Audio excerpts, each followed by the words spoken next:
Oh, make me over. What defines a classic film? I'm not asking you for the pretentious film school answer. I'm not asking you what you think I want to hear, because, this is a video essay and I'm about to tell you what I think. No, I'm asking you, the viewer, or in certain cases the listener if you listen to this while driving, and in that case, hey John, watch out for that Nissan coming up there beside you, because to me, the definitions of a classic vary from genre to genre, and to be honest, I think I hold comedy to a stricter criteria than I even do horror. Meaning, in short, I don't think that there are that many comedy classics. Not to say that I look down on comedy at all. I mean, hey guys, it's me. Do you realize what channel you're on here? But I think that comedies have a much more rigid set of criteria to hit in order to achieve that ranking. What I'm looking for in a classic comedy is humor that still works. A year from now, 10 years from now, 20, 50. What I mean is that I'm looking for a comedy to do one of two things. Be timeless, as in work and not feel dated whenever I decide to consume it and be overly reliant on pop culture in order to drive that humor, or encapsulate a time. Be a product of it and revel in it. American Pie can do that. Porky's can do that. Back to the Future can do that. And honestly, wait for it, so can Clueless. What? Robbie, you bastion of manliness and masculinity, you chiseled pop culture David that all should aspire to be like, are you calling Clueless a classic? Well, first off, that's some really weird praise, even if I did write it myself. But also, yes, Clueless is an incredibly intelligent classic comedy that has more going for it than you may even realize. Credits! So, please don't knock over my heart, 'cause my heart is full of you. Yeah, my heart is full of you. And don't worry about tomorrow, 'cause my heart is full of you. Yeah, my heart is full of you. Clueless was a 1995 comedy written and directed by Amy Heckerling. It was an intellectual property that was developed originally as a TV series that was going to be called No Worries, but it was passed on and became the feature film starring Alicia Silverstone, Brittany Murphy, Tommy Doyle. He was in Halloween way before Ant-Man, and he still hasn't aged. Oh my... Ugh. After the commercial success of Clueless, it did indeed become a TV series starring Rachel Blanchard that ran for 3 seasons, but we're gonna talk about the movie now, okay? Okay. Speaking of that nearly was, there were so many almosts in casting this movie. Alicia Silverstone got the role after Heckerling saw her in an Aerosmith video for Crying, but there were many ladies auditioning for the role. Know who almost was Cher? Sarah Michelle Gellar. Breckin Meyer almost wasn't the goofy, relatable Travis in this movie. No. That role nearly went to Seth Green. And in another reality somewhere in the multiverse, Dion and Murray were played by Lauryn Hill and Dave Chappelle. But neither of them were cast because they came across too jaded for the naive teenagers that the movie called for. So in my little introduction thingy that took way too damn long cause ya boy doesn't know how to shut the hell up, I referred to Clueless as a classic comedy. And in my humble opinion, it is. To me, a classic has to be timeless. It also has to use the medium of cinema to create art. Remember when I shouted out American Pie? Okay, sorry to see you go, bye-bye! It has to have a statement, a central thesis, and use its humor in whatever way it chooses to prove said thesis. And finally, it utilizes a perfect cast to capture the spirit of what the film is going for. If you're a rom-com, be a rom-com. If you're Ghostbusters, be Ghostbusters. Actually, Ghostbusters is frankly on my list of comedy classics, as is Dogma, and as is Clueless. What? Okay, let me get into the explanation bits here, okay? Firstly, here's the cast. Enjoy! Ready for some knowledge bombs? Clueless is actually a modernized and updated retelling of Emma by Jane Austen. Cher's well-intentioned, albeit misguided attempt at yentadom closely mirrors Emma's transition into adulthood in the novel, but that's not all. It also drew inspiration from the comic novel Gentlemen Prefer Blondes by Anita Louf, due to its positivity of its main characters. Let's talk a little bit about this film on its surface level. This, once again, an adaptation of Emma. Cher, a young, rich white girl, is hella popular and decides that she's going to help the new girl in town better her social status by changing her. Then, after realizing that she's trying to hook up with a gay guy and getting jealous that her Frankenstein monster has the hots for her stepbrother, she decides that she wants her stepbrother. And then also comes to an epiphany that she wants to be a better person, so she gives away her skis. You know what? I can't really fault her for that. I mean, she's not wrong.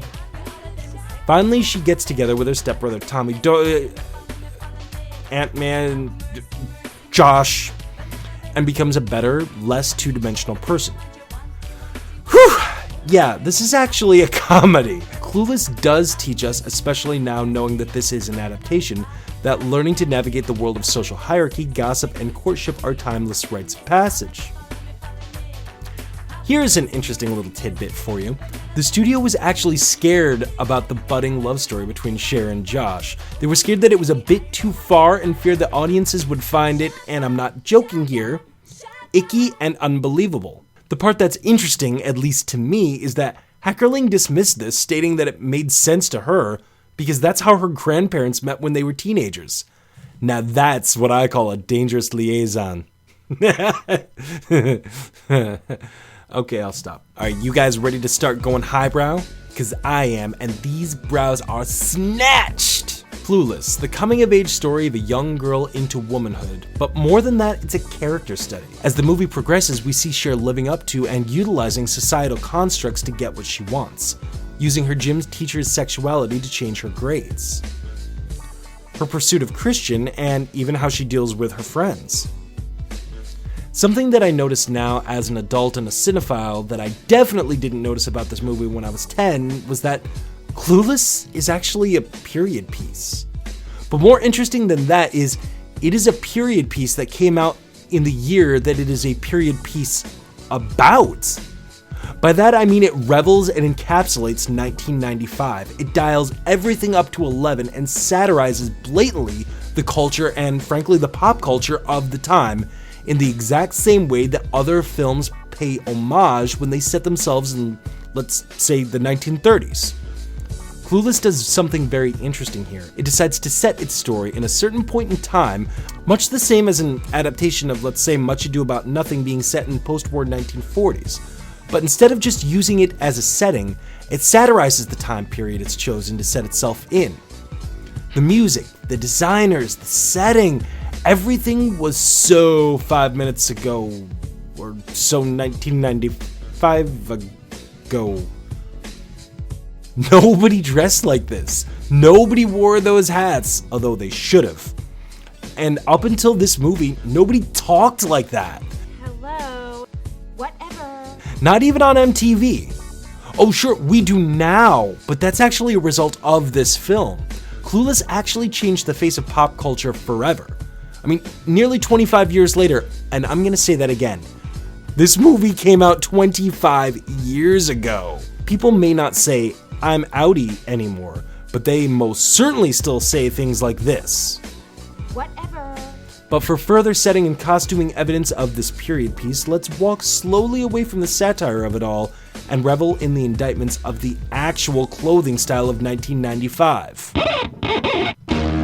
Wicked and weakness, you gotta see this.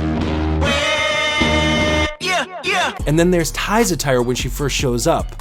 Ty, played by the incomparable late Brittany Murphy, who I believe was the recipient of the very first award for Quite Big Eyes way back in the 1996 MTV Movie Awards. She then evolves into another satirical set piece. See, Clueless uses the muted colors of reality, the real trends of 1995, as well as utilizing muted colors in the background to make the fashion of our leads pop. Cher and Dion, they both have distinct looks to go with their distinct personalities. And before we dive into the symbolism of their attire, we need to give a big shout out to Mona May. Thank you, you are a treasure. My left stroke just went viral. So Cher's costuming choices were specifically chosen to highlight her character's growth throughout the movie.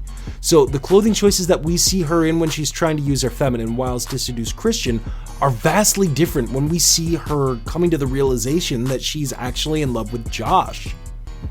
while Dion, on the other hand, rocked a much different look, filled with lots of leopard prints and bright colors meant to symbolize her journey into sexuality. Now obviously in this film, more than most, fashion is actually a bigger piece of the puzzle, even if it's something that you don't really care about.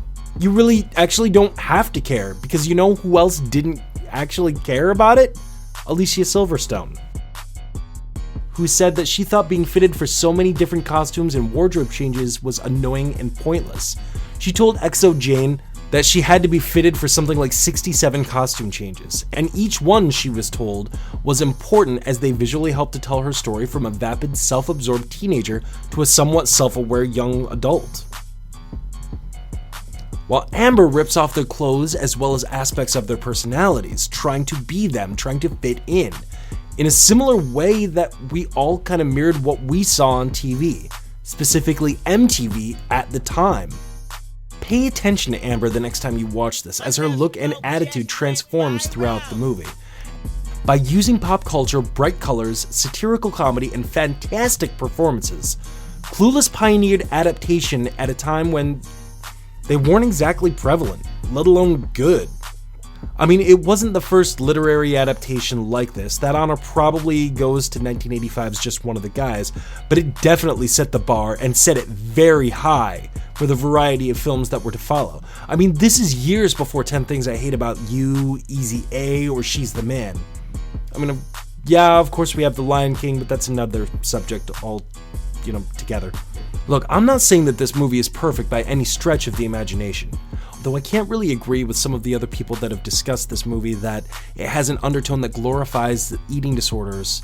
To me at least, and maybe it's through the lens with which I watch this, Clueless once again acts much more as a satire of this than anything else, holding up a lens or perhaps even a black mirror to the mentality and social norms that dictate young women's minds. I feel like such a heifer. I had 2 bowls of Special K, 3 pieces of turkey bacon, a handful of popcorn, 5 peanut butter M&Ms, and like 3 pieces of licorice. Oh my god. One thing that I do think is important to touch on though is Murray.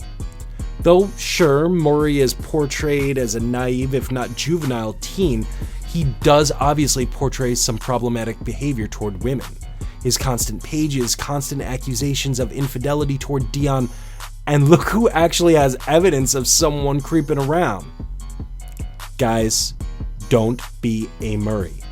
Problems or no, Clueless holds up as a smart, funny relic of the mid-90s that passes the Bechdel test with flying colors. And perhaps I'm reaching here, but maybe that was the point the whole time. To summarize one of my earlier points, Clueless was a relic of the 90s when it premiered in the 90s. And that is a feat that very few other movies can claim to have done. Clueless is a period piece and a comedic classic. Oh yeah, one of my criteria did mention a thesis, and Clueless has one. The main point that Clueless makes and utilizes the entirety of the movie, the comedy, the full cast, everything to drive home for us. The statement it's trying to make is, let you be you. Not that you think other people want you to be. You is good. You is just fine. But hey, that's just my opinion. You don't agree? Whatever.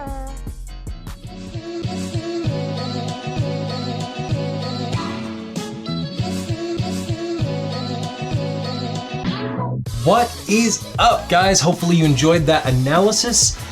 God, I love Clueless. I'm kind of ashamed at how long I went without watching it. That should be a once-a-year movie for me. Again, hope you guys enjoyed that, and I'm going to take this opportunity to show some love to the people that keep this channel alive. I call you guys the Pop Cultists. I call all the fans of the Nerdynomicon the Pop Cultists. These are the ones that are running the cult right here. We got Adrian pledging at patreon.com/Nerdynomicon. We got Duncan doing the same thing. We got a new one, Miscast Entertainment. They're over here representing as well. Guys, I cannot tell you how much that means to me. All of these guys keeping it alive at the party with the ogre. The ogre's the one. You don't want to mess with the ogre. Thank you guys so much for all of your help. Thank you for keeping this channel alive. One love to the hip-hop streets and one love for the patrons, the pop cultists, if you will, at patreon.com/Nerdynomicon. I'm gonna get out of here. If you guys don't mind hitting that like button, hitting the subscribe button, and shooting a comment down below if you enjoyed this video. All of those things would be much appreciated.